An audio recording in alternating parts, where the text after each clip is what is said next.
Hey, what's up guys? I'm Ryan with Veteran Hardware. If you're not subscribed by now, I suggest you do so by hitting that subscribe button right down below. Over at Extreme Hardware, I just built this PC. I posted a build log. In this PC is a Core i5 11600K 125 watt TDP CPU on an H570 ASRock Steel Legend motherboard. On that CPU is the PureRock Slim 2. It's only a 130 watt TDP CPU cooler. In that build, I specifically stated if I could do it all over again, I'd spend a little bit more money on a CPU cooler. Well, what does 20 bucks do? It upgrades you to the ShadowRock Slim 2. This is rated at 160 watt TDP with a 135 millimeter fan and ups it from 3 heat pipes to 4 heat pipes. Let's see if that makes a difference.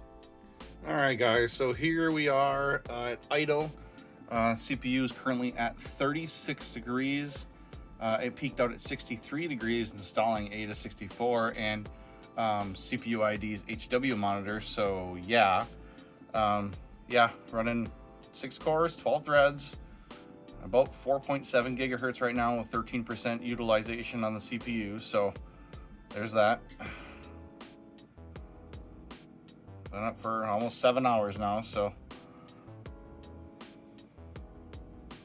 All right, let's put a load on this and we'll see where we sit with the PureRock Slim 2 CPU cooler.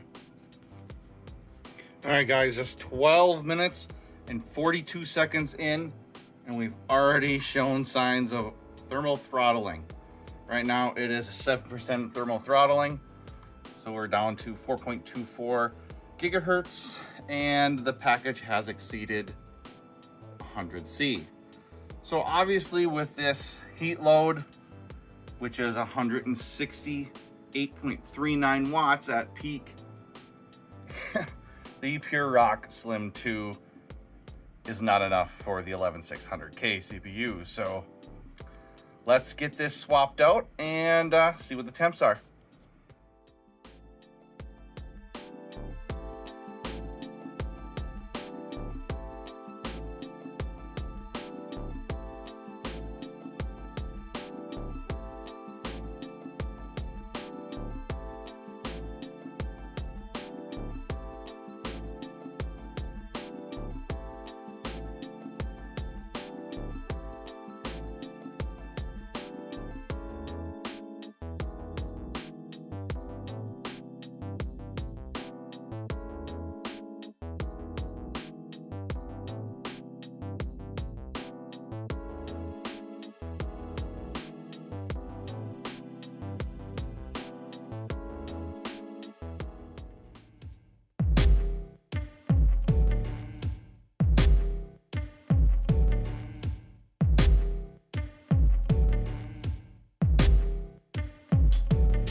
All right, guys, here we are with the new cooler installed, and we are sitting at 4.7 gigahertz, which we should be sitting at about 31, 32, 33 degrees Celsius. Just started this up. 43 degrees was the peak just a few seconds ago. So let's put a load on her and see how the ShadowRock Slim 2 handles the 11600K. And hopefully we can maintain the 4.7 gigahertz boost. All right, guys, we are back. 100% load on the 11600K, down to 4.2, 4.3 gigahertz, so a little bit lower than 4.7. However, we peaked out at 94 degrees on the package, but hovering right around 74, 75, 77 degrees, so perfectly acceptable. We are not thermal throttling, so that's good to see.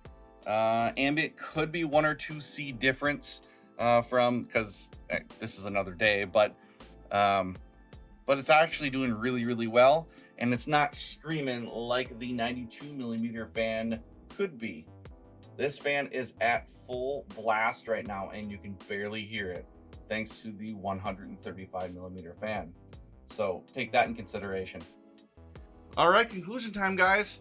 Well, the ShadowRock Slim 2 did pretty well actually, and mostly that's thanks to the 135mm fan and the little bit bigger and more beefier fin array. Now with that said, did it cool that much better? No, it was a couple degrees difference, but it did not thermal throttle, that's the big thing, and it actually performs noticeably quieter. Right now, the shotgun microphone is just right out of frame, which is about 2 feet away, and I'll be quiet for a second.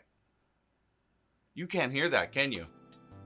I can barely hear it right now. It's dead quiet. Would I spend the extra 20 bucks on the Shadowrock Slim 2? Hell yes, I would. All right, guys, that's gonna about do it for my look at the Shadowrock Slim 2 from Be Quiet. Product link will be in the description below, as well as an Amazon affiliate link, which I take a small commission on. Doesn't cost you anything, so just letting you guys know that's there. Also, the link to Extreme Hardware's build will also be in the product description. Also, if you haven't subscribed by now, like I told you in the beginning, go ahead and do so now and hit that like button. Let me know how I'm doing. I'll see you guys in the next one.